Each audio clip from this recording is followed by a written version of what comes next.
안녕하십니까. 아이고. 반갑습니다. 아 반갑습니다. 야 오늘 아이고, 뭐죠? 반갑습니다. 이 그 아래서 저희가 자주 뵙는 네.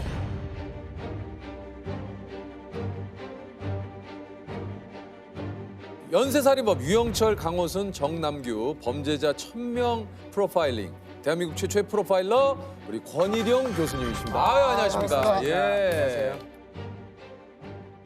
반갑습니다. 아 직접 소개 좀 해주시죠. 네, 권일용입니다. 2017년에 퇴직을 해서 지금 아주 자유롭게 살고 있습니다. 아, 소개를 뭐 굉장히 또 예, 지금은 깔끔하게. 굉장히 자유롭다라는 걸로 좀.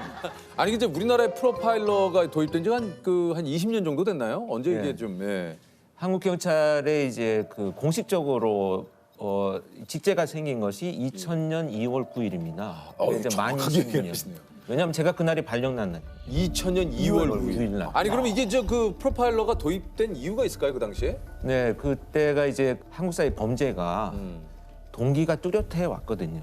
그러니까 살인 사건이 발생을 하면 뭐 치정이나 아니면 원한 예. 뭐 이렇게 이제 수사 방향이 뚜렷했어요. 그래서 옛날에 수사반장이 가면 다 잡아오던. 보통 다 그랬죠. 드라마에서도 그랬고. 용서해 주세요. 90년대 중반을 넘으면서 이제 한국 사회가 범죄가 변화됐죠. 불특정 다수를 대상으로 감정을 표출하는 범죄가 이제 지존파, 뭐 막가파, 사회와의 어떤 그 불만들을 개인한테 표출하는 범죄가 시작이 됐죠. 이런 범죄로 변화되면서 현장에서의 일단 증거물이 줄어들기 시작하고요. 두 번째는 과연 어떤 사람이 이런 범죄를 저지르느냐. 사람에 대한 연구가 필요하다. 이렇게 시작을 하게 됐습니다. 아 그래서 프로파일러가 이제 도입이 됐군요. 네. 아니 발령 전에는 경찰에서 어떤 일을 좀 하셨는지 여쭤봐도 됩니까? 저는 이제 93년부터 2000년까지 CSI로 근무를 하면서 실적이 굉장히 좋았습니다. 근데 그때 갑자기 예. 실적 얘기를 하셔가지고 깜짝 놀랐습니다. 왜냐하면 CSI가 되고 나서부터는 이제 붓을 들고 다니잖아요. 그렇죠. 뭐 그런 거 지문을 채취. 채취하고. 야, 근데 이게 되게 재밌더라고요. 그래서 동네 완전 초토화시켰어요. 도둑들이 들어와가지고 남겨진 지문 다 밝혀가지고 완전 초토화. 나도 모르게 드디어 내가 정말 잘하는 일을 찾으신 거예요. 아니 그럼 어렸을 때부터 꿈이 이제 경찰이셨던 거예요? 어떻습니까? 아니 저는 꿈이 사실은 없었어요. 그 좀 집도 어려웠지만 네. 제가 이제 종교가 천주교 카톨릭인데 신부가 되어가지고 남들한테 뭔가 해줄 수 있는 일들이 좀 있지 않을까 뭐 이런 생각을 하고 있었는데 제대할 무렵이 되니까 아버지가 이제 그 원서를 가지고 오셨어요. 야, 그 전역을 할 때가 됐는데 집안은 달라지지 않았다. 네 살 길을 좀 찾아봐라. 해서 가지고 오신 게 이게 경찰 공무원 채용 시험 원서를 갖고 오신 겁니다. 이렇게 시작을 한 것이 이제 결국 30년의 세월이 지나간 거죠. 프로파일러가 된 이후에 처음으로 네. 맡았던 사건이 좀 기억이 나세요? 처음 맡았던 사건은 이제 이 굉장히 끔찍한 사건인데요. 그 어린아이가 이제 실종이 되어서 나중에 시신으로 발견된 사건이 있었습니다. 입에 올리기조차 힘든 끔찍한 사건이 일어났습니다. 5살 난 여자 어린이가 사라진 지 8회 만에 토막난 주검으로 발견됐습니다. 오늘 오전 8시 반쯤 서울 성동구 한 주택가 골목에서 배낭 한 개가 발견됐습니다.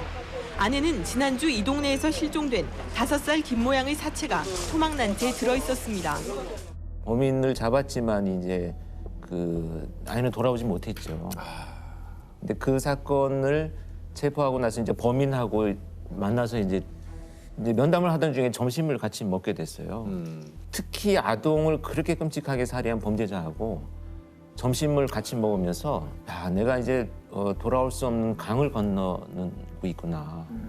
왜 이렇게 끔찍한 생각을 하고 있고 행위를 저지른 이 자와 내가 같이 밥을 먹는구나 지금. 그런 생각을 했는데 그 피해자 아이가 당시에 지금 우리 큰딸하고 나이가 비슷했었거든요.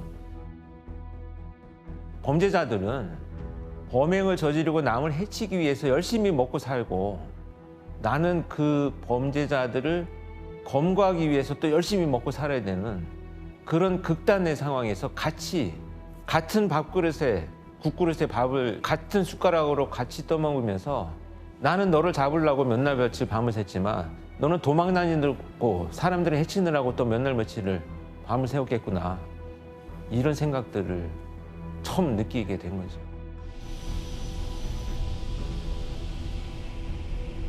이게 좀 프로파일러 시절에 그 뭐 이렇게 면담한 분이 한 몇 분 정도나 됩니까?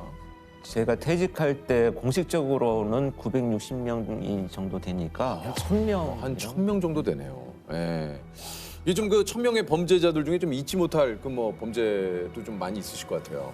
전부 잊지 못하죠. 특히 프로파일러 투입되는 범죄들은 굉장히 잔혹 범죄나 또 이상 범죄, 연쇄 범죄 이런 유형들이기 때문에 그런 건 있어요. 사실 범죄자는 가끔 보면 얼굴이 기억 안 날 때가 있어요. 10년 전, 뭐 15년 전 이러면 잘 안 떠오르는 경우들이 있는데 그 사건 그러면 그 사건의 피해자의 모습은 정말 선명하게 떠올라요. 지금도.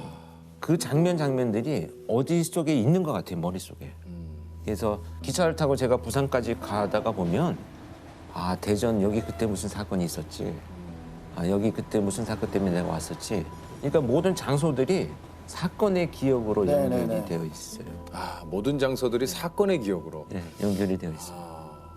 그 중에서도 뭐 좀 우리가 알만한 사람이라든가 좀 기억에 남는 사건이. 기억에 남는 사건은 이제 가장 잔혹했던 것이 이제 그 2004년 1월부터 발생한 정남규 연쇄살인 사건이었습니다. 그 이수정 교수님도 그 얘기를 해주세요. 지난 2004년부터 2006년까지 서울 서남부 지역을 공포에 떨게 했던 묻지마 살인 사건. 길 가던 어린아이나 집에 있던 부녀자를 성폭행하고 둔기로 내려치는 잔인한 수법으로 2년 동안 무려 13명이 살해됐고 20명이 중상을 입었습니다. 그 범죄자는 제가 정말 만난 1000명의 범죄자 중에 가장 잔혹했어요. 심지어 그 집에 압수수색을 갔었는데 제가 어디 인터뷰해 놓은 사진을 스크랩을 해서 갖고 있더라고요. 그래서 그걸 제가 제 손으로 압수해 봤어요. 이 범죄자들도 자기를 추적하는 사람을 보고 있구나. 섬뜩하지 않으셨어요? 이거 어떠셨어요? 너무 반가웠지요. 반가웠어요? 실제 일어나는구나 이런 일이. 저희 같으면 그 정남규라고 하는 살인마가 예의주시하고 있다는 건데. 그럼 정말 반갑죠. 그러니까 경찰을 했지요. 경찰을. 근데 나중에 이제 체포돼서 분석을 하다 보니까 정남규 같은 경우는 어떻게든 피해자를 고통스럽게 만드는 것이 목표이기 때문에 노상에서 늦게 귀가하는 여성들을 공격을 했는데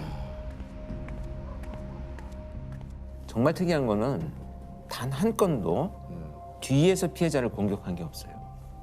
전부 돌려 세워서 앞을 공격을 했어요. 이거는 범죄자들의 일반적인 어떤 상식에서 다 벗어나는 행위입니다. 왜? 몰래 따라가서 빨리 공격하고 피해자가 쓰러지면 도망가는 것이 범인의 기본적인 심리인데 돌려 세워서 자기가 얼굴을 보고 또 가로등 불빛 밑에서 계속 피해자를 공격해요. 그 피해자의 어떤 그 고통과 아픔과 이걸 통해서 자기의 어떤 심리적 만족감을 추구하는 정말 잔혹한 그 동기를 갖고 있었기 때문에 피해자를 물색하지 못하는 날, 그러니까 살인을 저지르러 나왔지만 실패한 날이 있었어요.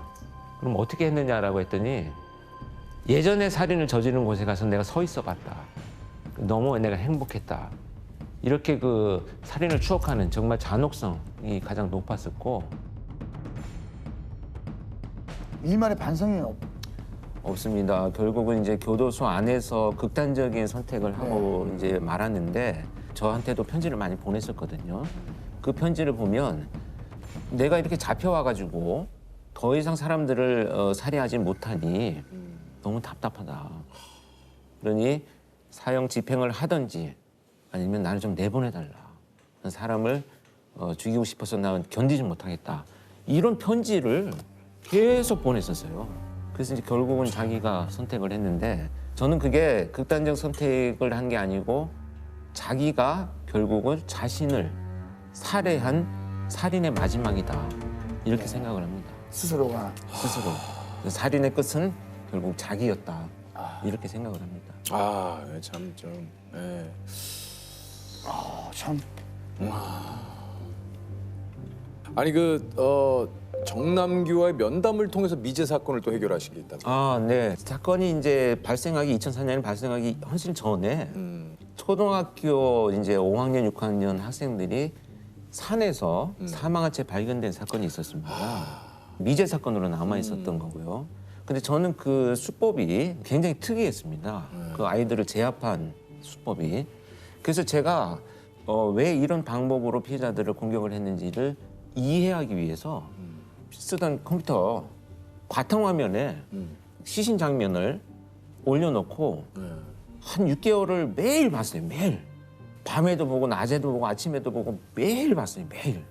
이 정남규와 면담을 하면서 어릴 때 어떤 일이 있었냐 했더니 자기가 어떤 그 범죄의 피해를 입었다라고 주장을 하는데 어떤 방식으로 피해를 입었느냐라고 했더니 그 방식대로 피해를 당했다는 거예요. 그 바탕화면에 있던 그 장면이 갑자기 떠오르면서 야, 이 사건의 범인이 얘구나. 그래서 나는 너라고 생각한다. 그랬더니 어떻게 얘기를 했냐면 야, 그거는 정말 그 모를 줄 알았는데 그것을 어떻게 알았냐. 그래서 제가 수백 번, 수천 번을 봤다. 너의 수법을. 그러니 내가 너를 모를 수 있겠느냐. 범죄자와 면담을 하다 보면은 지금 얘기를 들으면서도 너무 화가 나거든요. 이게 아마 그렇죠. 이 화 정도가 아니라 진짜 분노가 치밀어 오르는데 이거를 어떻게 이걸 네, 이 억누르고 격한 진짜. 감정을 이게 다스리십니까? 그거는 이제 목표가 있기 때문에 그랬어요. 그냥 이게 앞에 있으면 그냥 막 한 대 치고 그럼요. 싶은데요, 그냥 막. 예, 저는 그냥. 그 감정은 억누를 수 없어요. 억누를 수가 없을 것 같은데요. 특히 이제 예. 그 행위들을 보고 나면 계속 그게 떠오르죠. 예. 근데 이제 목표를 가집니다. 이 이야기들을 다 듣고 차곡차곡 분석을 해서 또다시 이런 유사한 사건이 났을 때는 최대한 빨리 차단하고 체포할 것이다. 이런 목표 때문에 그 나머지 분노들을 내가 좀 다스리게 되죠. 혹시 그 강호순, 유영철, 정남규 네. 이 세 사람은 서로가 어떻게 좀 다른 것 같으세요? 공통점은 그냥 비열한 성범죄자입니다. 성범죄를 저지르고 약자들을 공격한 살인범들이고 다른 점은 유영철 같은 경우는 피해자를 빨리 살해하고 오랫동안 자기 감정을 표출하는 잔혹행위를 저지릅니다. 유영철 사건 때 제가 이제 유영철이 체포되고 나서 물어봤어요, 직접.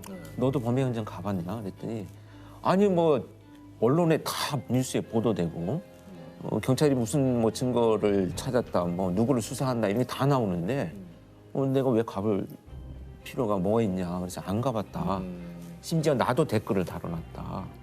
그렇게 얘기를 하더라고요. 댓글을 달았다고? 자기가 뭐라고요? 뭐 아닐걸 뭐 이러면서. 그리고 정남규는 오랫동안 굉장히 고통스럽게 범행을 저지르고 피해자의 시신을 그냥 뭐 마구 방치하는 이런 타입이고 강호순 같은 경우에는 이 두 가지가 섞여 있어요. 그래서 이춘재의 범죄와 강호순의 범죄가 상당히 그 범행 동기가 맥락을 연결하고 있습니다.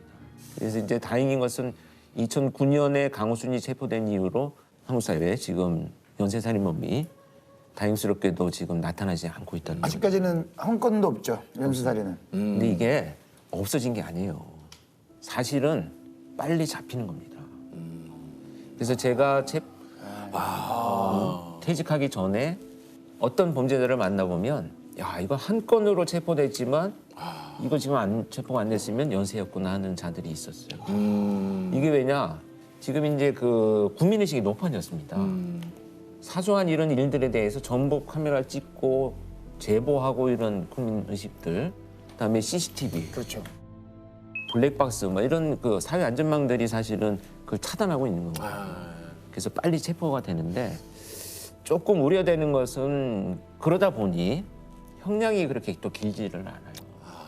그래서 법정에서 이제 앞으로는 전문가들이 분석과 판단을 해서 재범의 우려가 높다면 예전의 어떤 그 법정에서의 잣대를 그대로 적용하기보다는 새롭게. 새롭게 현실에 변화되는 좀 맞는. 현실적인 것으로 사회적 논의와 합의가 이루어져야 될 필요가 있다 이렇게 생각을 합니다.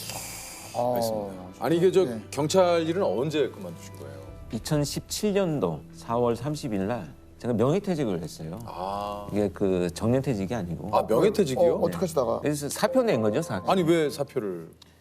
뭐 이제 나라는 존재로 좀 살고 싶다 이런 생각을 했어요. 왜냐하면 한 1000명의 범죄자를 만나다 보니까 몸에 질병이 생깁니다. 그 뭐 어금니가 빠지고 굉장히 뭐 몸이 안 좋아지고 또 공황, 뭐 우울 이런 문제들이 막 겹쳐서 이렇게 오게 되더라고요. 그래서 아 이건 내가 길을 가다가 갑자기 쓰러져서 내가 죽을 수도 있겠구나. 그래서 이것은 이제 내가 할 만큼 소임은 다 한 것 같다. 후배들도 굉장히 뛰어나고 그러니 나는 이제 좀 더 한 걸음 물러서서 좀 도와주고 또 나와 가족의 사람들을 찾는 것이 후회스럽지 않을 것 같다 이런 생각을 하게 됐죠. 그러고 나니까 이제 지금 굉장히 행복을 많이 찾았습니다. 그래서 사실 딸도 가족들이 퇴직을 하고 나니까 저녁 식사 자리가 되면 할 말이 없어요. 너 오늘 학교 가서 뭐 했어? 그러면 뭐 공부했지 뭐. 왜냐하면 공통된 과거가 없었던 거예요. 성장하면서 우리가 많은 야 너 어릴 때 뭐 했잖아. 아빠랑 뭐 어디 가서 뭐 했잖아. 이런 얘기들이 좀 슬프더라고요. 그래서 노력을 많이 했어요. 그럼 선생님 학교 가서 공부했어요. 그러면 선생님은 어떤 분이야? 그 선생님 좋아? 계속 제가 면담하듯이. 그럼 또 어떻게 이게 좀 보면 뭐 되게 의도한 다르게 이렇게 수사하는 것 같은데. 약간 프로파일링 하듯이 제가 일단 여유로워진 것 같아요. 그러니까 새벽 2시, 3시는 휴대폰을 베고 잤었거든요. 이게 보통 새벽에 사건들이 많이 발생하니까. 뱃소리로 해놓고요. 예, 베고 자요 정말 머리 옆에 놓고. 지금은 이제 꺼놓기도 하고. 또 사실 또 안 와요 전화가. 뭐 딱히 올 때도 별로. 가끔 좀 후배분들이 좀 전화하셔가지고 선배님 있을 때가 그립습니다. 그렇죠. 저는 어떻게 해야 됩니까? 저는 어떤 길을 가야 할까요? 막 이러면서 좀. 예. 아 진짜 근데 요즘에 예. 카톡을 보내요. 선배 이 사건 어떻게 생각하십니까? 아, 생각하지 않는다. 다시는 보내지 마라.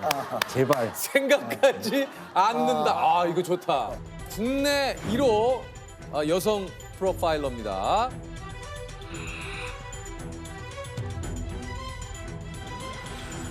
인천경찰청의 과학수사과 이진숙 경위님이십니다. 안녕하세요. 안녕하세요. 소개 직접 해주시죠. 저는 2005년 경찰청에서 프로파일러 특채 1기를 할 때 들어왔고요. 15년 정도 인천지방경찰청에서 프로파일러로 일하고 있습니다. 프로파일러. 아니 어떻게 프로파일러가 되신 거예요? 사실 프로파일러가 뭔지 잘 모르고 들어왔고요. 그 전에는 이제 상담 공부하고 대학원에서 박사과정 하고 있었는데 이제 면담하고 대학생들하고도 면담하고 이런 일을 하니까 상담하는 일 자체는 매력이 있었거든요. 이제 범죄자하고 면담하는 사람을 뽑는다, 우리나라에서. 범죄자하고 상담을 한다? 그러면 아무나 할 수 있는 일은 이거 아무나 할 수 있는 일은 아니에요. 아니니까 그래서 저는 그냥 매력이 있었습니다. 프로파일러는 우리 전국에 한 몇 분 정도 계십니까? 지금 36명 정도 있고요. 생각보다 프로파일러 분이 뭐 많지는 않으시네요. 많지는 않습니다. 네, 많지는 않네요. 지방청별로 한두 명 정도. 이 중에 그 여성 프로파일러는 한 몇 분 정도 계세요? 여성 프로파일러가 70% 정도 돼서 그렇군요. 한 25, 네. 6명 정도, 36명 중에. 그렇군요. 프로파일러라는 직업 자체가 굉장히 좀 생소했을 때는 이 경찰관 분들도 약간 생소하셨다고 그래요. 그렇죠. 제가 처음에 왔을 때 제가 어쨌든 박사를 하고 예. 들어왔거든요. 그러니까 이게 경찰에서도 좀 생소했던 것 같아요. 그래서 그냥 특별한 일이 없는데도 불러서 야, 경찰은 연구기관이 아니야. 막 이러면서 그런 압박을 막 받은 적이 많았어요. 경험을 통해 네. 이게 경찰이지 연구한다고 되는 게 아니야. 몸으로 부딪히고. 네네. 근데 지금은 이제 그렇지는 않고 지금은 안 그러겠죠. 네, 지금은 그렇지는 않고 지금은 오히려 경찰 내에서는 제가 이제 박사위의 형사다. 이제 이렇게. 이제는 박사위의 형사다. 이게 이제 사건 현장에서 과학수사대 옷을 입고 계신 분들은 다 프로파일러라고 보면 되는 겁니까? 이게 어떤 겁니까? 그렇지는 않고요. 이 과학수사 옷을 입고 있는 사람들은 그냥 과학수사고 좀 다르게 쓰여 있긴 한데 CBA. 네. 크리미널 비헤비어 어널리시스에서 범죄 행동 분석 또는 이제 프로파일러 이렇게 써 있는 옷을 따로 지급받거든요. 범죄 행동 분석, 네. 크리미널 비헤이비어, 비, 비헤이비어, 비헤- 행동. 아, 비헤비어. 예? 비헤비어. 스펠링 그 스펠을 왜 얘기해? 조셉, 아니, 스펠을 아니. 왜 얘기해? 아, 비헤비어. 그런 걸로. 예. 과학수사대. 네. 그러니까 이분들과 프로파일러는 어떤 것들을 이렇게 조사하는 걸로 따지면 어떻게 좀 다른 건가요? 범죄 현장을 가는 건 다 똑같고요. 예. 같이 가는데 저희 과학수사 요원들은 이제 입구부터 시작해서 뭐 발자국, 지문, 눈에 보이는 증거를 찾는다고 하면 네. 저희는 현장에 가서 이 현관으로 들어왔을 때는 어디서부터 와서 들어갔을까? 그다음에 뭐 텔레비전 같은 거는 켜져 있나? 보일러는 켜져 있나?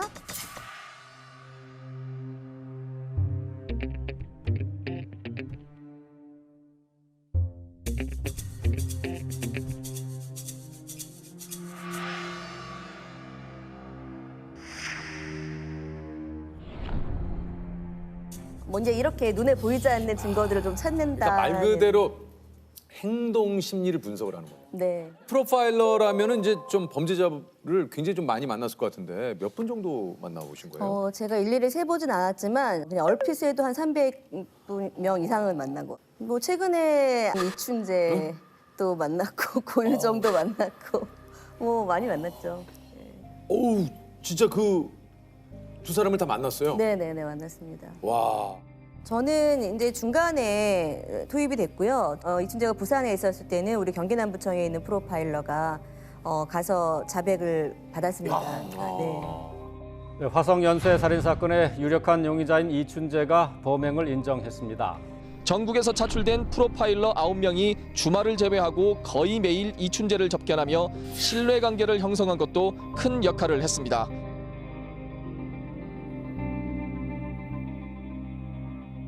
이춘재와의 만남에서 좀 느끼신 것들이 좀 있다면 이춘재는 그냥 딱 봤을 때 뭐 사이코패스다 이렇게 느껴지는 그런 사람은 아니에요. 그리고 워낙 수감 생활을 오래 했기 때문에 얼굴이 허옇고 그래서 딱 봤을 때는 그런 느낌은 안 들지만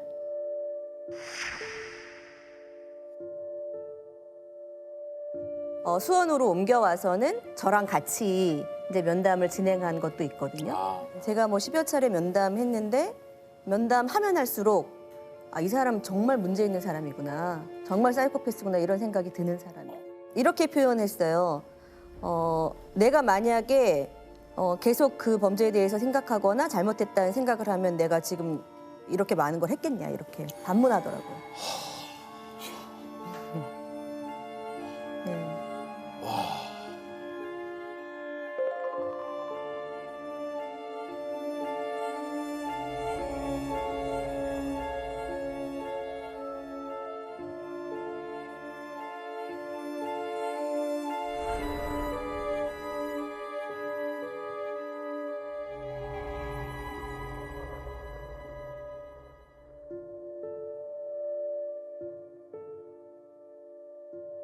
영화 살인의 추억 봤냐는 질문을 또 했다면서요.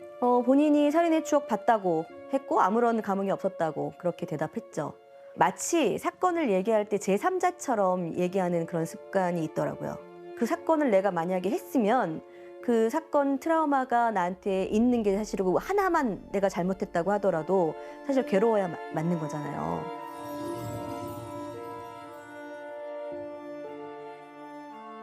반성의 행동을 보이긴 하던가요? 반성을 합니까? 저 이춘재는 반성하는 태도는 전 보진 못했습니다. 아니에요? 네, 법정에서 뭐 일부 이렇게 보도된 거 보면 그러니까요. 피해자 가족한테 미안하다는 예. 표현을 그러니까요, 저는 그게 사실이라고 믿지는 않습니다. 제가 만나본 사람은 그랬습니다. 직접 만나본 결과로. 네, 네. 아니 그 좀 고유정도 이렇게 만났다고 좀 얘기를 하셨는데 어땠습니까? 직접 면담을 해보신 느낌이. 그 경제적인 환경은 나쁘지 않았지만 심리적인 환경은 굉장히 부담을 많이 느끼면서 성장한 사람이라는 생각이 들었고요. 그래서 뭔가 자기 계획한 대로 일이 진행되기를 반드시 그렇게 돼야만 만족이 되는 굉장히 자기중심적인 사람. 근데 제가 이제 이런 얘기를 하면서 되게 부담스러운 것은 범인들을 만나면서도 제가 엄청 친절하게 잘해주거든요. 왜냐면 그래야 또 이야기를 네, 상대방에 대해서 네. 알 수 있으니까. 그렇기도 하고 저희 실체적 진실을 밝히기 위해서는 기본적인 그러니까 친밀감이 형성돼야 되기 때문에 그렇게 하는데 이제 제가 분석할 때는 또 냉정하게 해야 되기 때문에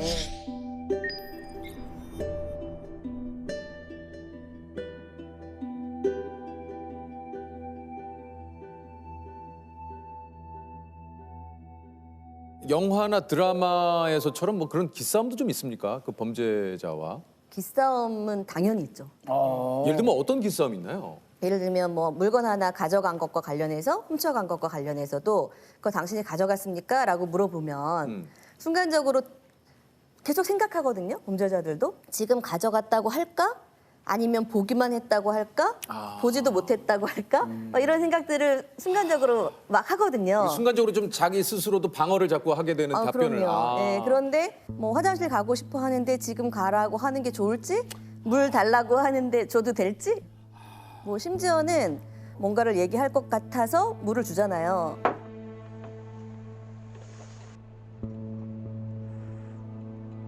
그렇게 물을 한 잔 딱 마시고 나면 다시 평정해서 냉정하게 해서 다시 본인의 상태로 돌아가기도 하기 때문에 그런 사람들하고 앉아서 언제 기다리고 언제 질문해야 될지 이런 것과 관련된 걸 끊임없이 기싸움하게 되죠.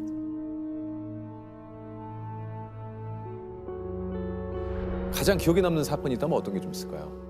2013년에 작은 아들 부부가 엄마하고 형을 살해해서 시체를 유기했던 사건이 있거든요. 지난달 중순 인천에서 발생한 모자 실종 사건. 처음에는 실종 신고로 엄마가 엄마가 안 들어온다 이렇게 실종 신고로. 실종 신고를 냈어요. 본인이요? 작은 아들이. 작은 아들이. 네. 정 씨의 동생이 정 씨 소유의 은색 혼다 시빅 승용차를 몰고 강원도에 다녀온 사실을 확인했습니다. 인천 모자 실종 사건의 용의자가 긴급 체포됐습니다. 둘째 아들이 유력한 용의자로 지목됐습니다. 수사에 투입되셨을 때는 어떤 상황이었습니까, 이게? 두 사람이 굉장히 용의자로 이제 지목이 됐던 상태였고요. 그런데 이제 시체를 찾을 수가 없었어요. 피해자를 찾을 수가 없어서 시체를 찾기 위한 팀에서 이제 같이 수사를 도왔죠. 그럼 어떻게 수사를 하신 겁니까?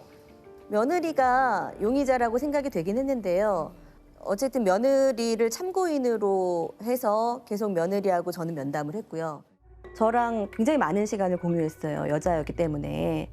그리고 또 꿈이 프로파일러라고 저한테 이야기하기도 했고 프로파일러가 꿈이기 때문에 저한테 엄청 호감을 보였어요. 그랬기 때문에 자신도 모르게 본인이 딱 방어벽을 갖고 있다가 저한테는 그 방어벽을 일부 허물었을 수도 있겠다라는 생각이 들고 자기가 처음에는 전혀 몰랐다, 현장 가지도 않았다 이렇게 했다가 저희가 여러 가지 실험을 했어요. 차량이 혼자 탔을 때 바퀴가 내려앉는 정도, 둘이 탔을 때 내려앉는 정도 정밀 분석도 하는 과정에서 같이 타고 있는 듯한 이런 것들이 다 밝혀졌어요. 그러니까 내가 거기 안 갔다고 할 수는 없는 거예요.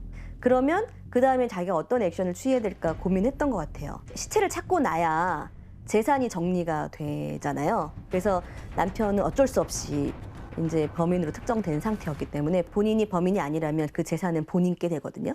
본인이 최면이라도 해서 시체 있는 장소를 내가 얘기하고 싶다라고 말을 했어요.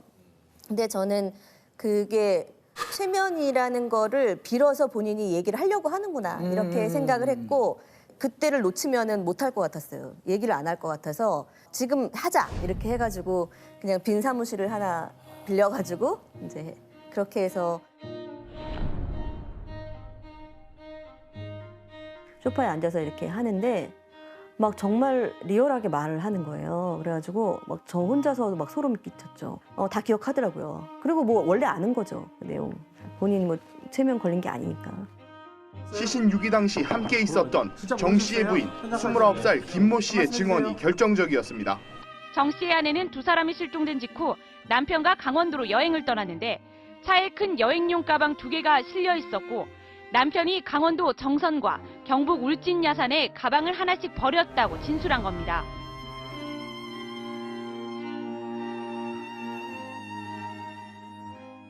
그 작은 아들 집에 가서 자고 거기서 같이 시간을 보내시고 예, 왜냐면은 이 사람들이 수면제를 복용하고 있는 상태여가지고요. 그래서 아침에 새벽 일찍 이제 찾으러 가야 되는데 네. 못 일어나면 못 가는 거잖아요. 네. 안 나오면.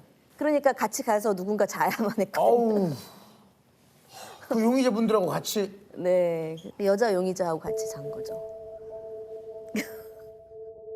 가서 혼자 자면 그 시간에 일어나서 나올 리가 없거든요. 나 수면제 먹고 못 나왔다 그러면 할 말도 없고. 수사팀에서 의논해가지고 그럼 누가 한 명 같이 가서 자자 이제 이렇게 된 거죠. 뭐 어쩔 수 없이 제가 간 거죠.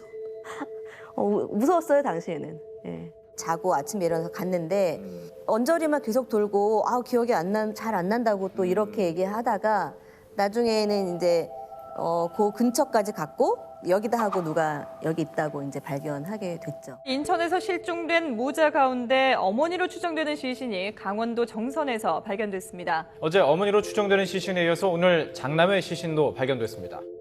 피의자 신분으로 전환되는 날 이제 극단적 선택을 했거든요. 아내분이요? 네. 그럼 작은 아들은? 작은 아들은 지금 형을 살고 있죠. 살고 있고. 네.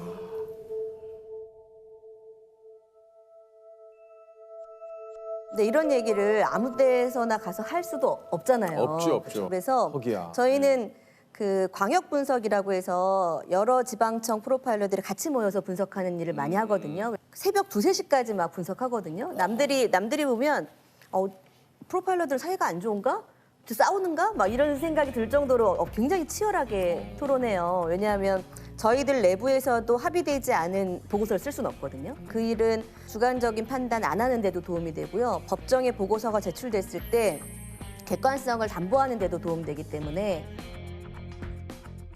이렇게 프로파일러 분들이 단체로 만나면 혹시 뭐 범죄 얘기 말고 다른 대화는 어떤 걸 좀 하세요?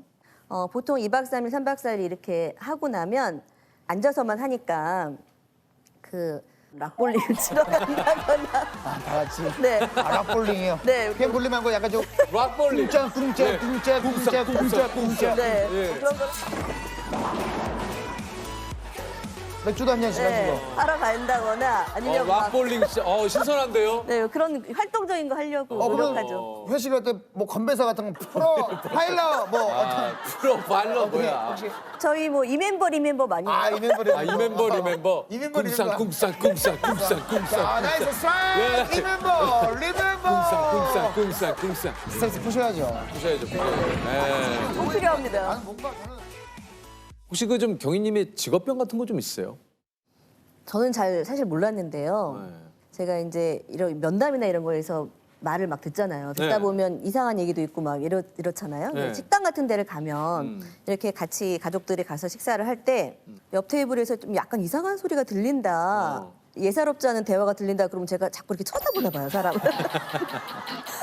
그래가지고 저희 딸한테 엄청 지적을 많이 받습니다. 따님 뭐라 그래요? 왜? 뭐 이래. 왜? 뭐 이래. 그래서 식사하고 있다가 엄마가 네, 그래가지고 내 기준에서 용서할 수 없는 인간은? 잘못을 인정하지 않는 사람은 좀 용서하기 어려운 것 같아요. 맞아요. 그래서 이제 이게 미제 사건 관련해서 저희가 이제 하고 있지만 사건을 저지르고 어딘가에 있는 그분들한테도 꼭 그 얘기를 해주고 싶습니다. 미제 사건은 그 발생 사건보다도 더 상황이 열악해요. 증거도 당시에 없으니까 미제 사건이 됐고, 그리고 시간이 많이 지나서 당시에 목격자나 아니면은 뭐 CCTV나 뭐 여러 가지 것들도 많이 없고, 저희가 그래서 현장에도 가보지만 사진은 정말 수십 번, 수백 번 보기도 해요. 왜냐하면 그 시체가 말하는 게 분명히 있다라고 생각하기 때문에. 그래서 지금 미제 사건도 반드시 해결을 하려고 계속해서 분석하고 있는 거죠.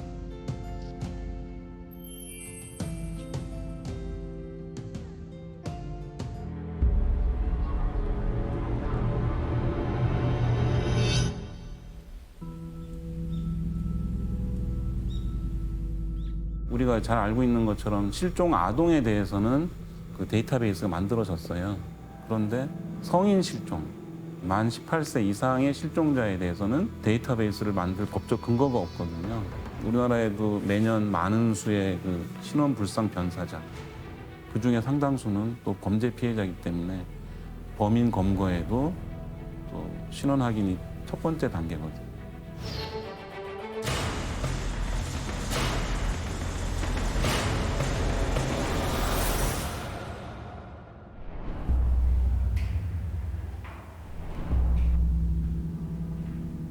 그것이 알고 싶다면 진짜 빼놓을 수 없는 분이 바로 또 여기 계시는 우리 표창원 의원님, 교수님, 그렇지 않습니까? 몇 년도에 시작을 하신 거죠?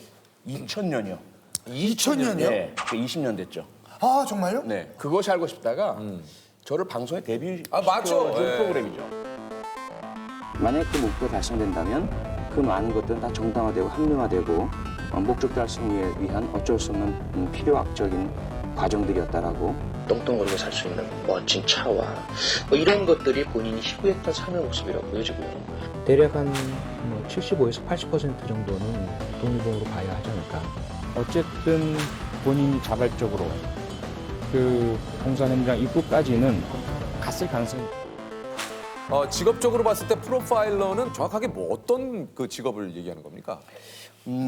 가장 쉽게 설명을 드리자면 프로필이라고 그러잖아요. 프로필. 어떤 사람의 이력, 경력. 이력, 경력 뭐 이런 특성들. 네네. 범죄 현장에서 우리가 알고 싶은 게 범인의 프로필이죠.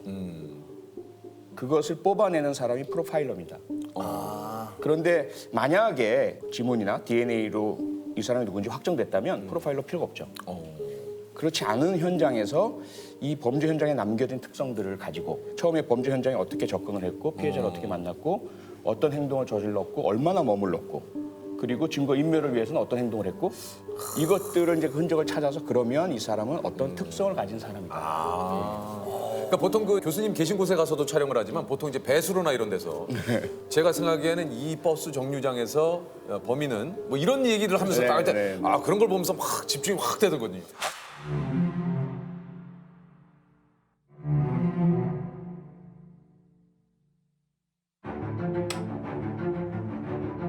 화성 연쇄 살인 사건 현장 부근에서 9번째 희생자가 됐습니다. 10번째 살인 사건도 미궁에 빠질 가능성이 높은 것으로 유일한 단서는 유전자의 DNA 구조입니다. 제가 화성경찰서에 발령받은 게 1990년 8월인데요. 3개월 지나서 그 여중생 김양 피살 사건이 발생을 합니다. 너무 큰 충격이었고 그 사건 현장에 저희가 이제 배치가 됐죠. 그러다 보니까 그 구차 사건의 이미지, 피해자의 모습, 상처, 현장 이런 것들은 영원히 저에게 남아있죠. 그 범죄자가 또 다른 범행을 일으킬 것이다라고 하는 것이 사실은 프로파일러로서의 두려움입니다. 정말 내가 이 범죄자를 왜 분석하지 못하고 있는가, 무엇이 모자르는가, 무력감을 느끼기도 하죠.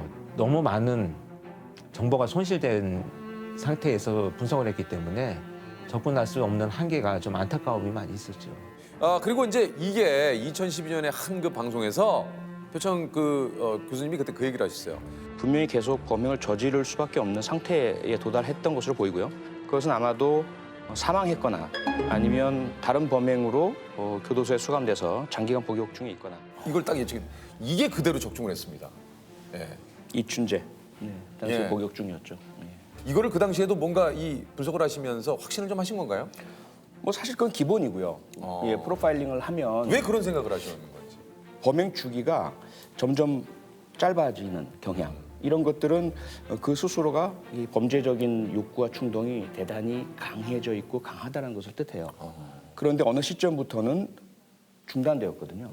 그게 의미하는 바는 뭐냐면 그런 유형의 연쇄살인범은 결코 스스로 범행 중단을 못합니다.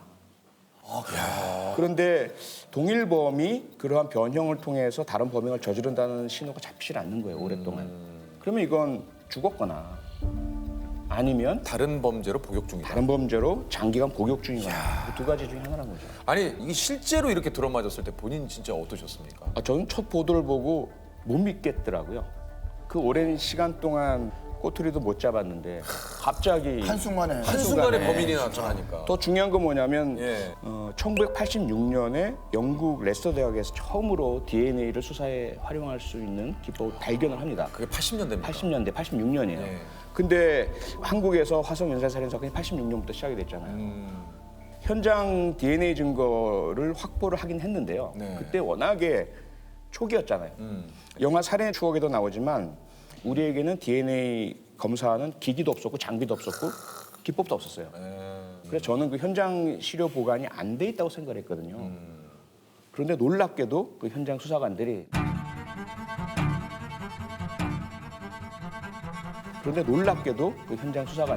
나중에 이러한 기법 발전이 이루어지리라는 것을 예측을 했는지 그걸 보관을 하고 계셨어요. 예, 보관을 하고 계셨어요. 현장 옷가지들을 현장 수사팀에서 계속 이어져 내려오던 후배들에게 물려줬던 그 현장 옷가지 일부를 다시 국가수에 한번 큰 기대도 없었죠, 사실은. 전 진짜 잠깐 지금 소름이 돋았어요.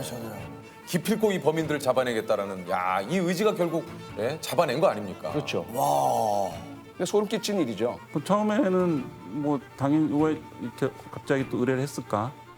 그리고 이미 공소시효가 다 끝났음에도 불구하고 그 증거물이 있었구나 뭐 이런 생각도 이제 들었고 이쪽 분야에 일을 하시는 분들은 항상 그 마음의 짐 같은 게 있어서 그때 저는 뭐랄까 너무 그냥 이렇게 감사함 있잖아요.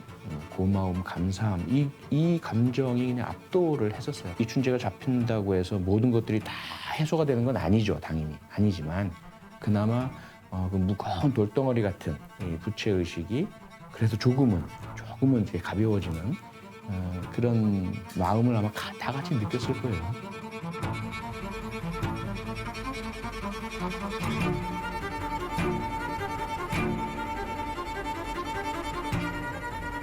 관심을 가져야 할 미제 사건이 있다면 어떤 사건을 좀 꼽으시겠습니까?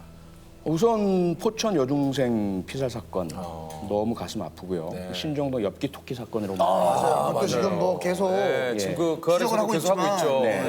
또 화성의 여대생 노양 피살 사건이라고 또 있어요. 그 사건도 2004년 사건인데 너무 안타깝고 아직 해결이 안 돼 있고요. 경산 지역에서 발생한 초등학생 허양 실종됐다가 피살체로 야생에서 발견됐던 사건이 있어요. 아직까지 해결되지 않고 있는데 그 사건들마다 보면은 공통점이 일단 어린이를 대상으로 했거나 혹은 여성 대상 사건인데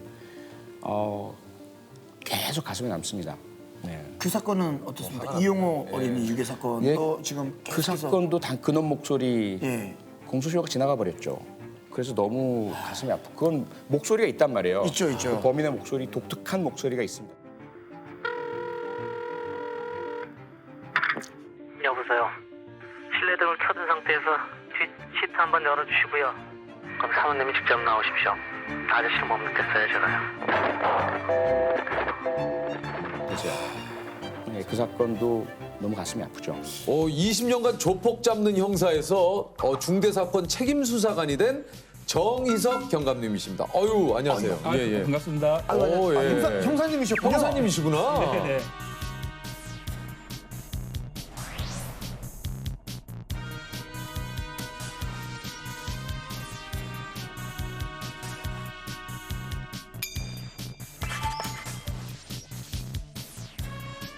광주경찰청 강력범죄수사대에서 근무하고 있는 책임수사관 정희석입니다. 아니 근데 이게 책임수사관이 정확히 뭔지 좀 얘기를 해주세요. 그게 올해 이제 경찰의 수사 구조 개혁 일환으로요. 경찰 수사관들의 그 전문성과 책임성을 강화하기 위해서 만든 제도인데 경찰 수사관 중에 최상급 수사관이라고 보시면 됩니다. 이거 이제 요거 추가적으로 좀 얘기를 드리자면 사건 접수부터 종결까지 이게 할 수 있는 권한이 있으신 거죠? 맞습니다. 네. 그렇군요. 아니 형사님이 그 형사 분야로 뽑힌 59명 가운데 수석을 하셨다고요? 예, 이번에 2,000명 정도 시험 봐가지고요. 이게 90명 선발됐고 형사 분야에서는 59명 선발했는데 그중에 수석 합격했습니다. 축하드립니다. 기분 좋으셨겠어요. 예, 태어나서 1등은 처음 해본 것 같습니다. 아니 경찰이 되신 지 얼마나 되셨어요? 경찰은 99년도부터 했으니까요. 22년 정도 했고 그중에 강력 형사로는 15년 넘게 생활하고 있습니다. 그러셨습니다. 서울에 그럼 올라오신 지가 이게 한 얼마나 되신 건지? 서울로 범인 잡으러 자주 오고 있습니다. 범인 잡으러는? 자주 있었고요. 특히 이제 기억 남는 건 2018년도 11월 달에 서울 경기 지역 조폭들이 광주에 이렇게 원정 보복을 왔던 사건이 있었거든요. 그 사건 담당하면서 도망간 범인들 잡으려고 서울 경기 지역에 자주 왔었습니다. 광주에서 보복전을 벌였던 조직폭력배들이 경찰의 무더기로 붙잡혔습니다. 무릎을 꿇고 고개를 숙인 남성을 향해 조폭들은 바닥에 침까지 뱉으며 위협합니다. 경찰은 현장에서 12명의 조폭을 붙잡는 데 이어 모두 7개파 35명을 일망타진했습니다. 기세등등했던 조폭들이 공권력 앞에서 모래성처럼 무너진 겁니다. 그게 어떻게 된 거냐면요. 이 광주 조폭 결혼식이 있었는데요. 평소 친분이 있던 인천하고 이게 서울 지역 이 조폭들이 내려와가지고 결혼식에 참석하러 내려왔었는데 그 전날 술을 마시다가 이렇게 서로 시비가 된 거예요. 근데 아무래도 이 광주 애들이 좀 홈그라운드기도 하고 이 쪽수도 많기 때문에 이겼죠. 때리니까 이제 맞은 애들이 서울, 인천 애들이 자기 조직 애들을 새벽에 불러내린 겁니다. 인천하고 서울에서 한 30명이 새벽에 집결을 했죠. 그래가지고 그 정보를 미리 입수하고요. 현장에서 대부분 검거했는데 일부 도망간 범인들을 잡으려고 서울에 오신 거예요? 예, 서울 자주 왔어요. 그걸 또 잡았습니까? 예, 전원 49일 만에 35명 전원 잡아서 구속했던 사건인데요. 한 명만 끝까지 안 잡힌 애가 있었어요. 네네네. 예, 걔를 잡으려고 아마 제 기억에는 가장 오랫동안 이렇게 잠복해본 기억인 것 같은데요. 여기 보니까 11박 12일 동안 우리 잡을 때까지 안 내려온다 하고 짐 싸가지고 서울 올라와가지고 짐은 뭐 싸셨습니까? 이렇게 뭐 길어질 줄 모르고 가셨을 거 아니에요? 뭐 속옷 6벌 챙겨갔거든요. 직원들은 뭐 5벌 챙겨온 직원들도 있고요. 어떤 분은 한 5박 정도나 6박 정도. 그러니까 일주일 안에는 끝내고 간다. 팬티 개수로 몇 박 며칠인지가 대충 나오네요. 보통 아무리 이렇게 길어져도 우리가 일주일 정도 하면 사람이 좀 지치고 이렇게 가족도 있기 때문에 내려갔다가 다시 좀 며칠 쉬었다 올라오고 이러거든요. 근데 그때는 우리가 안 된다. 이거 잡을 때까지 내려가면 안 된다. 이 팬티 양말 다 떨어졌는데도 내려가지 않고 했었습니다. 그럼 계속 빨아서 그냥 있으셨던 건가요? 이제 그게 모텔에서 이렇게 저녁에 빨고 아침에 이렇게 드라이기 같은 걸 말려가지고 잘 때는 이렇게 노팬티로 어쩔 수 없이 어쩔 수 없이. 잘 때는 또 그렇게 노팬티가 괜찮다고 그러더라고요. 남자들끼리. 네, 뭐 그거는 뭐. 아, 같이요? 혼자 계신데 그럼? 같이. 아니 추리닝 같은 거 반바지. 이거 그건 아니고 그건 아니고. 근데 덜미를 잡았습니까? 네, 그게 1월 12일 날 지금도 잊혀지지가 않는 날인데 새벽 2시였습니다. 집에 있던 애가 이렇게 혼자 이렇게 나오는 거예요. 그래서 이상하다 여기 따라가 봤더니 순대국밥집으로 들어갔는데 거기서 걔를 딱 만나더라고요. 저희가 진짜 걔 기다리면서 그 전년도부터 고생 정말 많이 했거든요. 그래서 잡히면 진짜 이 새끼 확 이렇게 이런 생각으로 딱 준비를 했는데 어떻게 됐어요? 근데 막상 만나니까 그래서 너무 고맙더라고요. 그 나와신 게. 그 반갑고 이게 정말 오랜만에 만난 친구 같은 정말 너무 보고 싶었다 친구야. 하면서 드디어 여기 있었구나. 진짜 너무 보고 싶었어. 반갑다 할 정도로 말이 나올 정도로.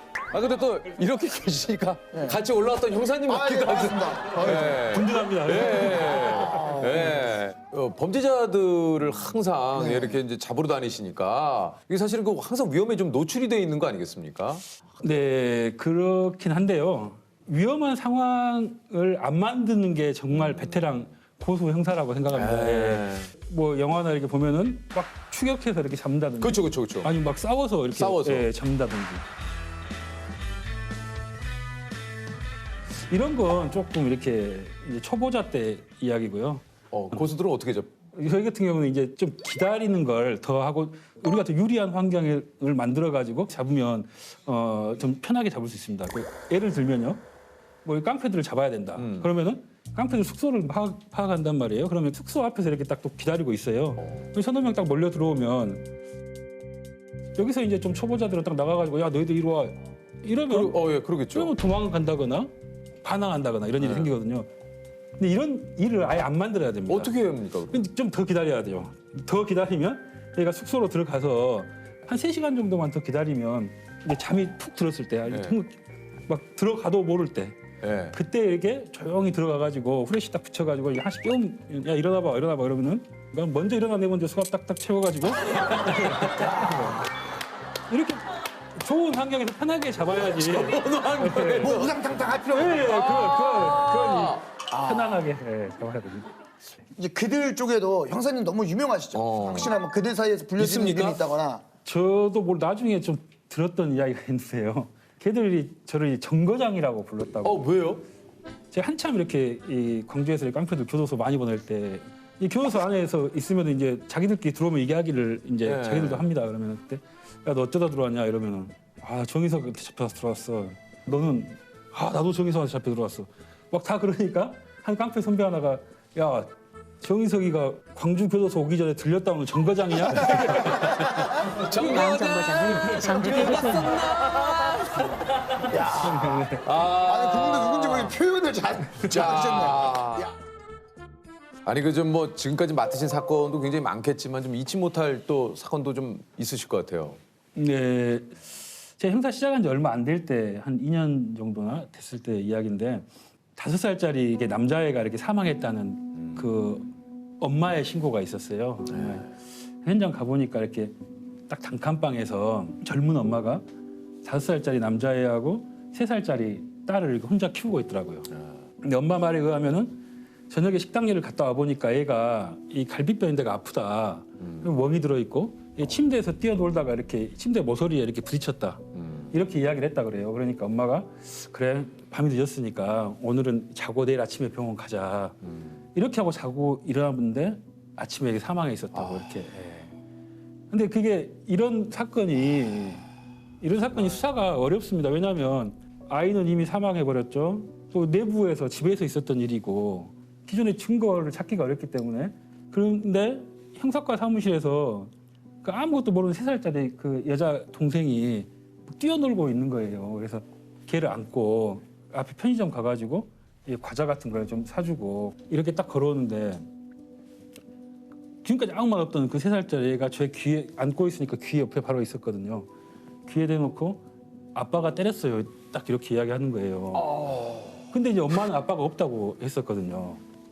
그래서 아 이거 좀 이상하다 생각돼가지고 이제 동네 가가지고 주민들한테 이렇게 저 집에 아빠가 있냐 이렇게 물어보니까 최근에 엄마가 새로 동거를 시작한 남자가 있다 이런 이야기를 들었어요.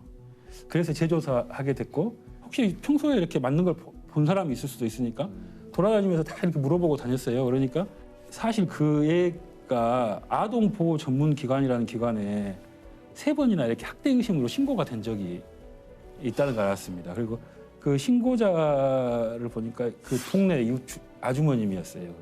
그 아주머님이 애가 항상 멍이 들어 있고 막 이렇게 이런 모습을 자주 보니까 애를 만날 때마다 이렇게 사진을 휴대폰으로 찍어 옷을 벗겨가지고 상처까지 전부 다 찍어 놓고 동영상으로 애야 너 이거 어떻게 다친 거냐 이렇게 물어보고 애가 그 아저씨가 때렸어요 이런 이야기를 한 것을 직접 그 살아있을 때 담아 놓으셨더라고요. 누군지 몰라도. 네, 그래서 이제 그 증거가 이제 있으니까 그 범인을 잡아가지고 구속했던 사건이 있거든요. 마치 그 억울하게 죽은 애가 그 동생을 통해서 저한테 이렇게 뭔가 이야기를 한 것 같은 느낌이잖아요. 그래서 분명히 그냥 묻힐 뻔한 사건을 평소 이웃 중에 누군가가 그걸 다 기록에 남겨놨다는 게 그분한테 너무 고맙고 그분도 자기 힘 닿는 데까지는 그 애를 좀 지키려고 했었다는 생각을 하니까 더 마음이 먹먹하고 근데 그래도 우리가 지키지 못했다는 게 또 미안하기도 하고. 네, 그 사건은요 연쇄 강도 강간범 이런 걸 한참 또 그게 사회적인 이슈가 좀 된 적이 있죠. 맞습니다. 2000년대 초반까지만 해도 이런 사건들이나 범인이 아주 많았습니다. 각 지역마다 막 있을 정도로 그런 사건이 이렇게 획기적으로 이렇게 없어지게 된 이유가 2010년도에 이렇게 DNA법이라는 게 통과를 했거든요. 그게 어떤 법이냐면은 강력 범죄자들의 DNA를 채취를 해가지고 이걸 미제 사건 현장에서 발견된 DNA와 대조를 해서 범인을 특정하는 이런 법안이 통과돼가지고 범죄자 DNA를 보관할 수 있는 법률이 그 당시에 국회를 통과를 했죠. 아 그럼 그 전까지는 그런 DNA를 보관하는 게 이게 없었던 거예요? 저희는 현장 것만 보관하고 있어서 범죄를 잡아도 범인이 누군지는 알 수 없었어요. 근데 특정 11개 조항에 해당되는 그 범인의 것일 경우에는 현장에서 찾으면 바로 범인을 잡을 수 있는 그런 시스템이 된 거죠. 근데 그때 이제 우리 관내에서도 13년 전에 발생한 이제 강도강간 미제 사건이 있었는데 최근에 출소했던 어떤 다른 강력범죄자가 이 DNA가 그 사건 현장의 DNA 일치한다, 범인이다. 이런 감정서를 제가 받았어요. 그래가지고 그 사건을 접수해가지고 출소한 범인을 다시 잡아서 구속해서 교도소 보낸 일이 있죠. 근데 거기서 제가 어떤 생각을 했냐면 경찰은 이렇게 범인을 잡으면 피해자한테 이렇게 범인이 잡혔다고 이렇게 알려주게 돼 있거든요. 근데 이걸 알려주는 게 맞나 이런 생각을 제가 했습니다. 왜냐하면 피해자한테는 좀 잊고 싶은 과거일 것 같고 다시 내가 이야기를 꺼내면 또 트라우마가 생길 것 같은 그래서 이제 고민을 했단 말이에요. 제가 이게 성폭력 상담소를 찾아가가지고 선생님한테 상담을 드렸습니다. 선생님 이런 상황인데 제가 알려줘야 되나요? 이렇게 물어보니까 그 선생님은 너무나 당연하게 이거 너무 당연히 알려줘야 됩니다. 이 전화를 걸었어요. 그래가지고 저 어디 경찰서 강력팀의 누구입니다. 이렇게 이야기하고 이 사건을 이야기하려는데 어떻게 말을 꺼내야 되나 싶어서 머뭇머뭇 이렇게 하고 있었는데요. 그 피해자가 혹시 잡혔어요? 이렇게 13년이나 됐고 내가 그 사건에 대해 이야기도 하지 않았는데 그 이제 경찰서 이름만 듣고 혹시 잡혔어요? 이렇게 물어보더라고요. 그래서 잡혔습니다. 잡혀서 교도소 갔고요. 이렇게 너무 늦게 잡아서 죄송합니다. 이랬더니 그때부터 그 피해자가 막 울면서 정말 이 전화를 너무 오랫동안 기다렸습니다. 감사합니다. 이렇게 말씀을 하시면서 한참 울었고요. 그날 저녁에 그 피해자 아버님이 또 찾아오셨어요. 저를요. 그래서 지금 제 손 잡고 형사님 정말 너무 고맙습니다. 제가 얘를 키우면서 그때 지켜주지 못했다는 좀 미안함 때문에 얘 얼굴을 똑바로 한 번도 본 적이 없습니다. 너무 감사합니다. 이렇게 말씀하시더라고요.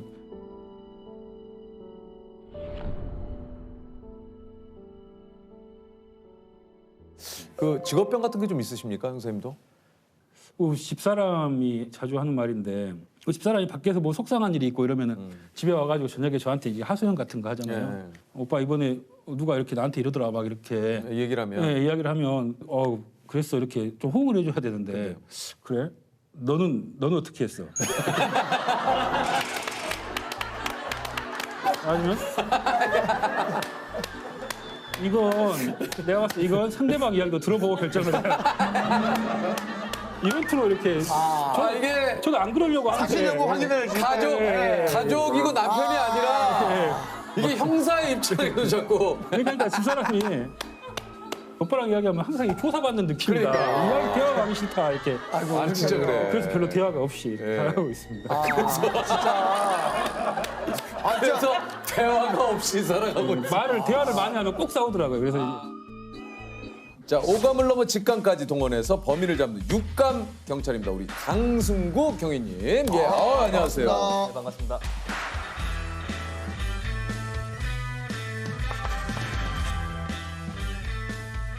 이게 지금 그 현재 경기 남부경찰청 기동대에서 근무를 하신다고요?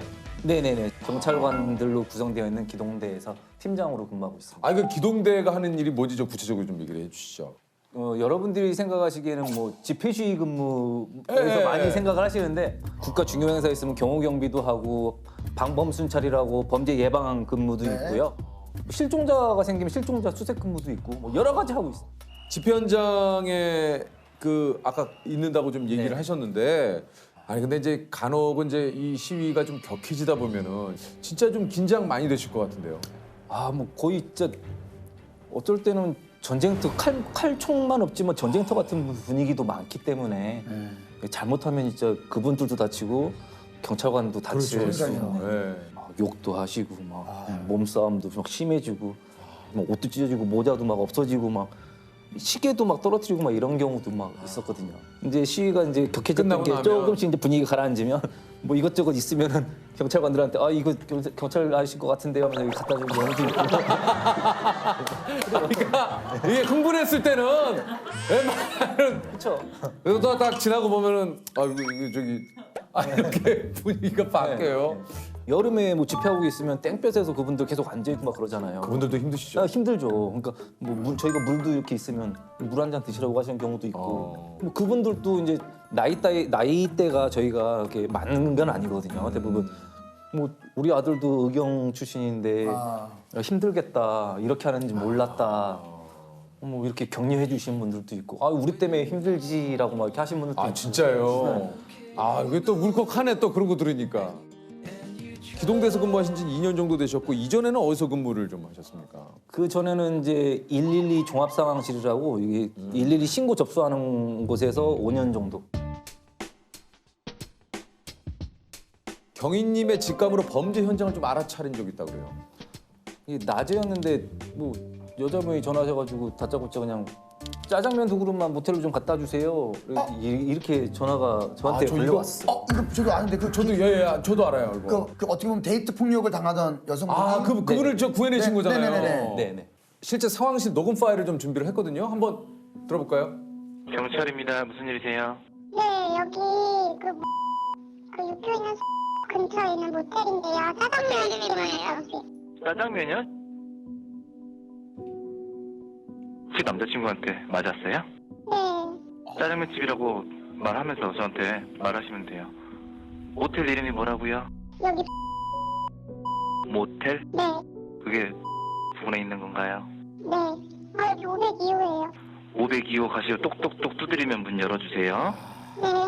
짜장면 빨리 갖다 드린다고 하세요. 남자친구한테.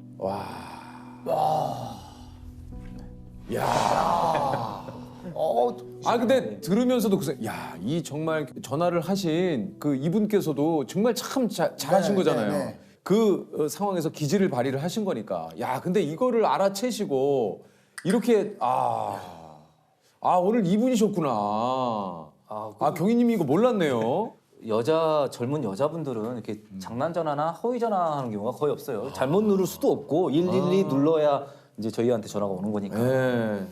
경찰에 전화한 것도 맞는데 짜장면을 갖다 달라고 하니까 근데 처음엔 제가 좀 당황했죠. 이게 무슨 말을 해야 되나 고민도 좀 했고. 근데 이게 시간을 좀 끌면은 좀 안 되니까 그분들이 불안해할 수가 있거든요. 그렇죠, 당연하죠. 당사자분 같은 경우는 그 짧은 시간 동안 좀 생각을 했죠. 점심 시간도 지난 시간이었고 장소가 모텔이다 보니까 두 그릇 달라고 그랬으니까 혹시라도 두 명일 수도 있겠다. 그래서 혹시라도 남자친구한테 맞으셨는지 했더니 그분께서 풀이 죽은 목소리로 네 이렇게 하시더라고요. 그래서 이거 데이트 폭력이구나. 그렇게 알았죠. 짜장면을 빨리 갖다 주겠다라고 얘기한 이유가 뭡니까? 아무래도 좀 신고자분한테 뭐라고 해야 되나 안도감을 좀 주기 위해서. 좀 안도감을 주기 안심하시라고. 네. 신고 내용란에 출동하는 경찰관들은 진짜 중국집 배달 온인 것처럼 해서 들어가세요 이렇게 써놨죠. 현장 출동 경찰관들이 들어갈 때도 정말 중국집에서 배달 온 것처럼 똑똑 두드리고 배달 왔습니다 하고 이제 안에서 문 열어주고 들어갔더니 여자분이 조금 다치셨다고 하더라고요. 병원에 후송하고 남자는 이제 특수폭행으로 이제 체포했고. 참 정말. 네, 112 신고센터입니다. 여기요. 1번 편하겠고요. 장난 전화 하시면 벌금 무실 수도 있어요. 긴급신고 112입니다. 신고하신 분 있으면 말씀하세요.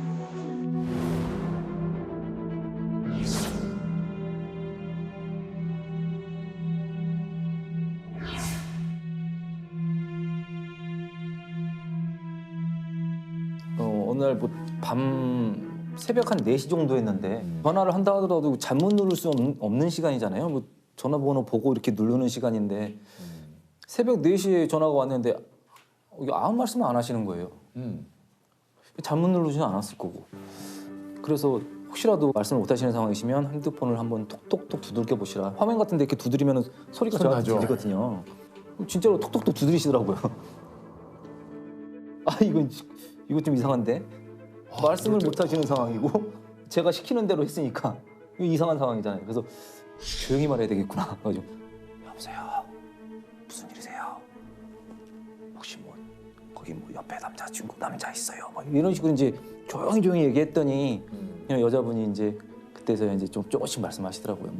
처음 본 남자랑 같이 술 먹고 이 남자 집에 왔는데 그다음부터 이제 말씀을 좀 흐리시면서 못 하시는 상황이어가지고 이거 좀 감이 안 좋다. 새벽이고 그래서 좀 성폭력에 대한 가능성이 좀 있겠다 싶어가지고 이제 그분 위치를 좀 파악하는 게 급선무였는데 또 핸드폰 위치도 주택가로 나와서 굉장히 좀 찾기가 어려운 어딘지를 딱 특정하기가 힘들었군요. 거기서 이제 이분을 가장 위치 찾기 위한 방법으로 이제 생각해 본 게 화장실이 혹시 있는지 그 안에 화장실 창문 열어서 거기다가 휴지도 던지세요, 수건도 흔들어 보세요. 그래야 경찰관들이 출동할 때 좀 새벽이니까 찾을 수 있으니까. 조금라도 좀 찾기가 좀 편할 수 있으니까 그렇게 해가지고 다행히 찾았어요. 찾아가지고 성폭력으로 접근하게 됐었죠. 대단하시네요. 이게 접수 경찰관들이 여러 가지 생각을 해야 돼요. 신고자분들은 당황하고 그렇죠. 그러면 자기 위치도 모르고 막 신고를 어떻게 해야 되는지 모르고 그러니까요. 막 이러기 때문에 왜냐면 이게 소리를 낼 수 없는 상황일 네. 수도 있으니까. 그런 상황을 대비해서도 이제 저희도 계속 어떻게 해야 되겠다라고 이제 계속 생각을 해야 돼요. 저녁 한 8시쯤이었는데 그냥 아무 말도 안 하시고 막 남자와 여자분이 계속 말다툼만 하시는 거예요. 계속 말다툼만. 그냥 112만 눌러놓고 남자분랑 여자분이 계속 막 말다툼만 막 싸움하시더라고요. 이게 부부 같기도 하고 연인 같기도 하고 그래서 핸드폰 위치 확인해봤더니 뭐 산 쪽으로 나오고 그래서 산에서 혹시 뭐 말다툼하다가 112 누르기에는 좀 애매한 장소고 시간도 그렇고 그 신고자 핸드폰 위치 그 근처에 고속도로가 있었거든요. 그래가지고 고속도로에서는 차 운행 중에 말다툼하다가 이렇게 싸울 수도 있겠다라는 생각을 했었어요. 근데 계속 말씀 안 하시고 있다가 제가 이제 기회를 봐서 약간 좀 분위기 조금 잦아들었을 때 신고자분 그 남편분 모르게 자제분하고 자식들하고 통화하는 것처럼 말씀해 보세요. 그때 제가 이제 그분이 나 지금 여기 고속도로인데 뭐 집에 가고 있어 막 그러더라고요. 아 가정폭력인가 보다. 그럼 이걸 잡아야 될 거 아니에요. 근데 고속도로 같은 경우는 차가 계속 가는 중이잖아요. 서 있는 게 아니고. 그럼 경찰관이 이 차를 찾기가 굉장히 어렵죠. 네. 차량으로 물어보는 것도 이상하잖아요.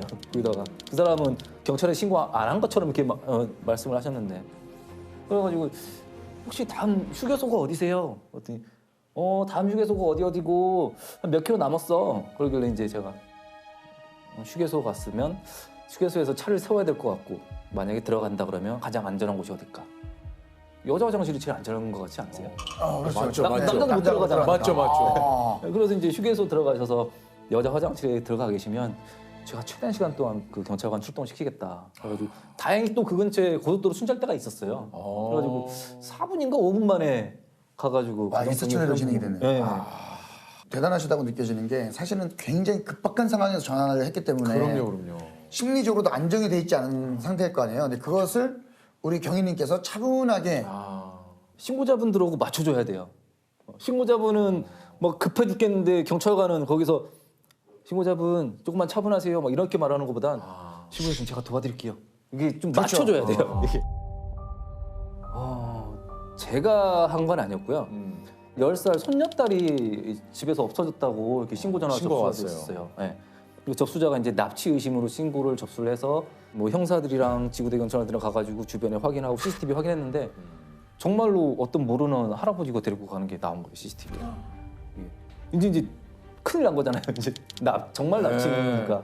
근데 거기가 주택가 밀집 지역이라 많은 경찰관들이 투입된다 하더라도 시간 관계상 이게 뭐 수색하고 탐문하기가 진짜 어렵거든요. 빨리빨리 또 찾아야 되는데. 시간 싸움이니까. 진짜. 예. 상황실 경력만 10년 정도 되는 진짜 베테랑 분이 계셨는데 납치라고만 생각하지 말고 우리 성폭력으로도 한번 생각해보자. 이게 성폭력으로 접수를 하게 되면 SO 검색이라고 저희 경찰 시스템에 그 섹슈얼 어펜더라고 그 신고지 발생 반경 500m 이내에 있는 성범죄 접근자들을 이렇게 확인할 수가 있어요. 찾을 수 있군요. 네. 그래서 성폭력으로 그 사건을 재접수해 가지고 봤더니 CCTV하고 인상 차이가 좀 비슷한 사람이 이제 딱 나온 거죠. 성범죄가 중요해요. 네. 그래서 바로 그냥 그 집으로 가가지고 문 부시고 들어가서 무사히 구조해야 됩니다. 진짜 다행이다. 진짜 다행이야. SO 검색을 생각을 좀 더 늦게 했다 그러면 굉장히 사건이 좀 힘들어질 수도 있는 상황이죠. 10살짜리 여자 아이였으니까. 경찰관 분들이나 우리 뭐 또 소방대원 분들께서도 다 그런 얘기를 하시잖아요. 이제 당연히 해야 될 일을 했다. 근데 진짜 당연한 일은 없어요. 많은 분들과 이 진짜 지금도 얘기 들었지만 이분들의 어떤 노력이 없으면 우리가 어떻게 이렇게 일상을 네, 맞습니다. 편안하고 안전하게 생활할 수 있겠습니까? 사실 저희가 이런 거에 대해서 이게 무슨 일이 있을 때만 그러지 말고 항상 좀 기억을 많이 해야 됩니다. 다시 한번 진심으로 또 감사를 한번 또 드리겠습니다. 진짜 고맙습니다. 너무 감사합니다. 예.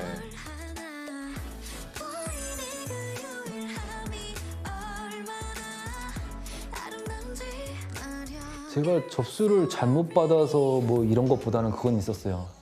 저 시골이었었어요. 여주인가 그쪽이었는데 거기는 이제 도로에 고라니 같은 게 이제 그 로드킬 당하면 그게 도로 안에 있으면 경찰에서 처리를 해야 돼요. 교통사고가 날 수가 있기 때문에 도로에 있다고 신고가 들어왔어요. 그래서 저는 출동을 시켰는데 출동했던 경찰관이 그때 그 고라니 치우다가 사망사고 당했어요. 그때. 아 그때 진짜 울컥했어요. 그때는. 뭐 제 잘못은 아닌데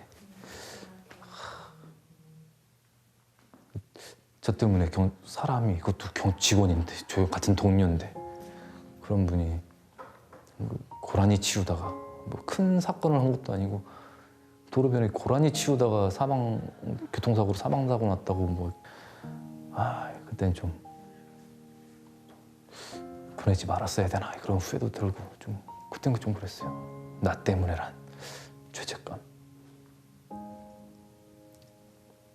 연세도 많으셨는데 좀 그랬어요. 후회라기보다도 좀 많이 안타까웠어요. 어쨌든 신고자들도 뭐 사건이 잘 해결됐으면 참 좋은 거고 출동했던 경찰관들도 안 다치고 무사하게 잘 사건 마무리 치면 참 좋죠. 자 일단 저 자기소개를 직접 해주시죠. 경찰청 인터폴 계장 전재홍입니다. 야.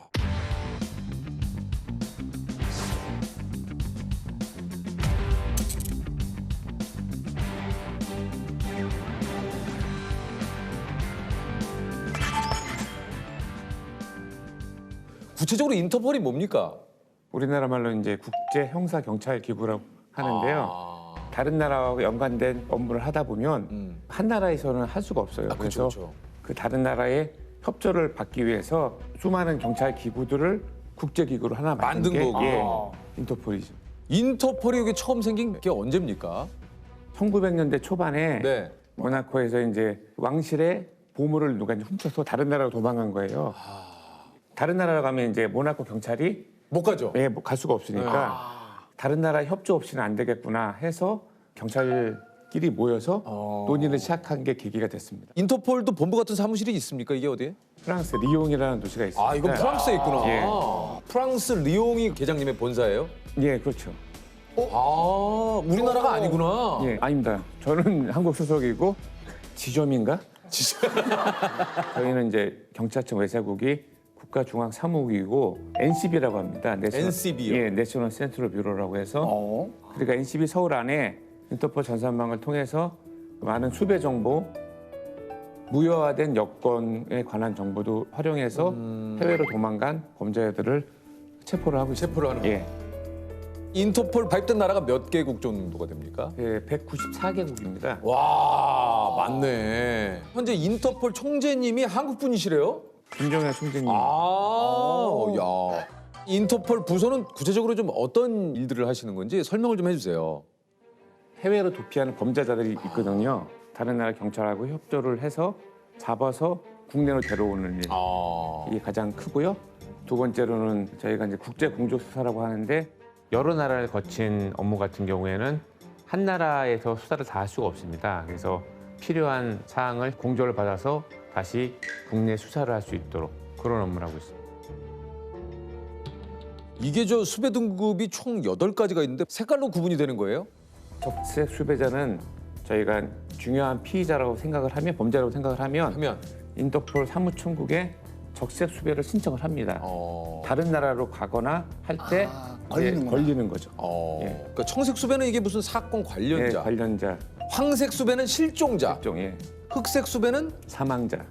사망한 사람. 예, 사망한 변사자라고 하죠. 녹색 수배는 우범자. 우범자. 범죄를 저지를 가능성이 높은 사람. 예. 보라색 수배는 범죄 수배. 이건 뭐예요? 범죄 수법을 공유하는 겁니다. 최근에 저희가 강원도 카지노에서 2천만 원을 들고 해외로 도피한 외국인들이 있었습니다. 지난해 2월 강원랜드 카지노의 한 게임기 앞에 외국인 3명이 게임을 하는 척 주변 눈치를 살피더니 만능 열쇠로 몰래 슬롯머신 게임기를 엽니다. 이렇게 2,400만 원이 털렸습니다. 한국에서 출발해 태국으로 이동했고 또다시 비행기를 타고 카타르를 거쳐 스페인까지 달아난 것으로 확인됐습니다.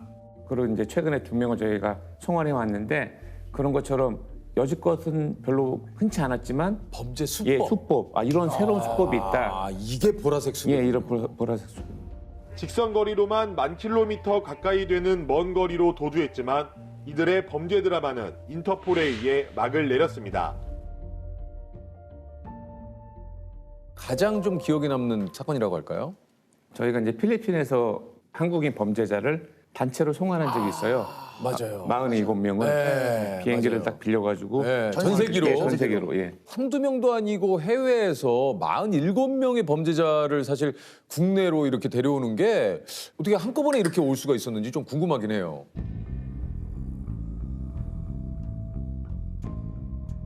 그 대부분이 거의 경제 사범이 많은데 그 사기를 저지르고 간 사람들이 많아요. 피해자 입장에서는 빨리 와서 자기 피해를 변제를 하던가 아니면 처벌을 받던가 해야 되는 거가 컸고 송환하는 절차가 엄청나게 딜레이가 되고 있어가지고 마지막 순번까지 올라오면 몇 년이 걸리는 거예요. 그래서 한 6개월 정도 준비를 했는데요.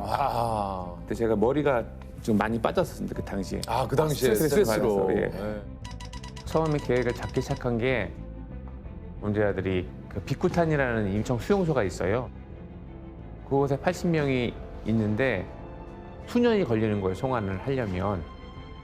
범죄자들이 빨리 한국에 와야 처벌을 받고 자기의 피해금도 회복할 수 있기 때문에 최대한 송환을 빨리 할 수 있는 방안을 찾아보자 해서 필리핀 당국과 협의를 해서 단체 송환을 하게 되었습니다. 아침 6시에 출발해서 필리핀 도착해서 범죄자들을 다 한 1시간 정도 체류하다가 다시 이제 귀국하는 하루 코스였습니다. 6시 비행기이기 때문에 저희가 4시 이전에 공항을 도착해야 돼요. 처음엔 한 차로 가려다가 이게 만약 사고가 나면은 그걸 아무도 할 수가 없는 거예요. 아는 사람이 없기 때문에. 이거는 꼭 해야 된다라는 그런 절박함에서 차를 나눠 타고 갔고. 그럼 몇 분이 거기 가신 거예요? 저희 이제 호송관으로 한 120명이 갔습니다. 거의 한 2배 인원이 갔네요. 2배 이상. 그리고 이제 우발 대비조라고 해서 또 일정 사람들은 또 따로 해놓는 거예요. 제가 몸무게가 그때 하루 만에 한 2kg 정도 빠졌어요. 밤마다 이제 악몽을 많이 꿨죠. 무슨 악몽들을 꾸셨어요? 가보면 아무도 없는 거예요. 비행기 타고 갔는데 뭐 5명 있고. 이 송환이 안 되면 국가 예산 다 날리는 거죠. 그렇죠. 예, 그래서 공항 가니까 생각했던 것보다 더 준비를 잘 했더라고요.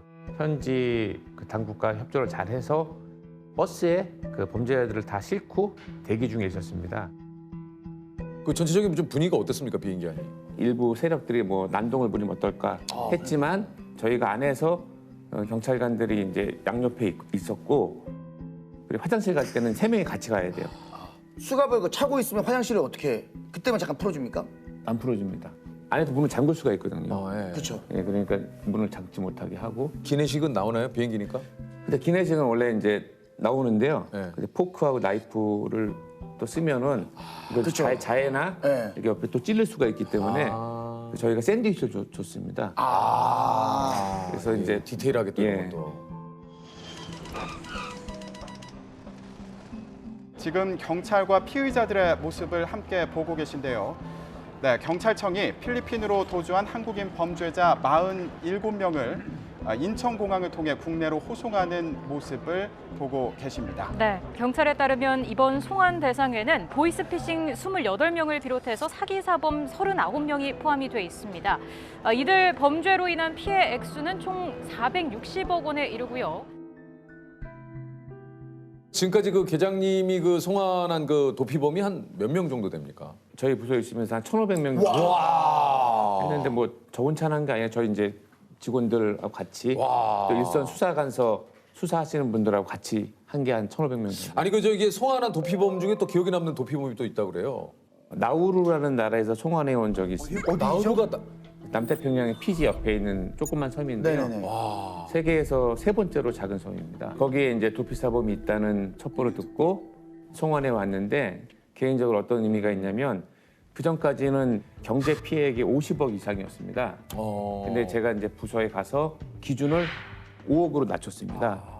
나우루 도피했던 그 피의자도 피해액이 11억이었어요. 예, 근데 그 전에는 해당이 안 됐군요. 해당이 안 됐죠. 그래서 이제 이번에 정책 수배를 발부받고 피지 대사님이 나우루 대통령까지 만나서 요청을 해서 나우루 대통령께서 송환 된 거죠.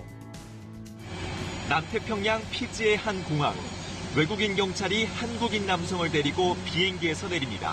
우리 경찰은 피지 공항의 국적기 안에서 박 씨를 체포해 국내로 송환했습니다. 그 경제사범도 좀 놀라지 않았을까? 여기까지 날 잡으러 올 줄이야. 나우루에 교민이 2명이었다고 하더라고요. 제가 이제 데려와가지고 교민 사회가 없어진 거죠, 이제. 나우루의 그 이후로 교민 사회가 교민 사회가 없어져. 이게 이제 세계 인터폴 직원들과 공조하는 일이다 보니까 아무래도 유대 관계가 좀 이게 좋아야지 공조나 협조가 좀 잘 되지 않겠습니까? 예, 맞습니다. 2019년에 업무 협조를 하는 태국 인터폴 저희 직원 결혼식이 있었어요. 그래서 미리 이제 연락을 받았죠. 이제 언제 결혼한다. 그래서 내가 네 결혼식에 참석을 하려면 중요한 도피사문 3명을 잡아야 내가 출장을 가고 네 결혼 참석할 수 있다. 시기적으로 맞춰서. 예.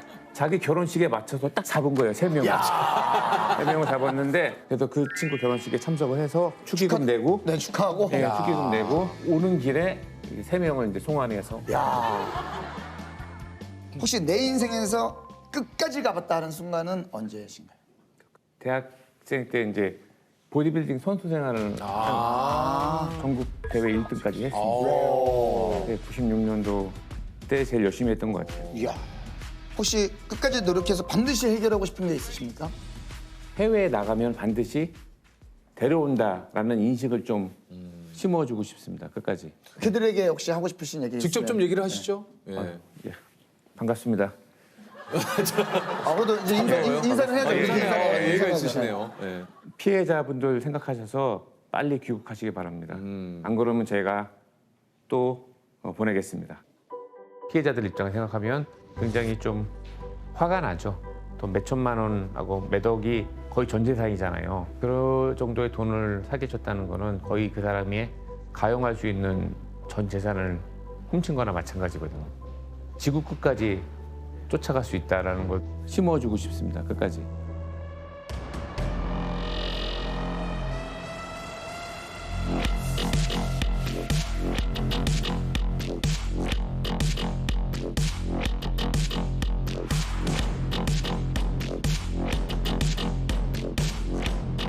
아동성 범죄자 조두순이 징역 12년의 형기를 마치고 오늘 아침 7시쯤 출소했습니다. 시민들은 관용차 앞을 가로막고 아예 차 위로 뛰어올라가 귀가를 막아섰습니다.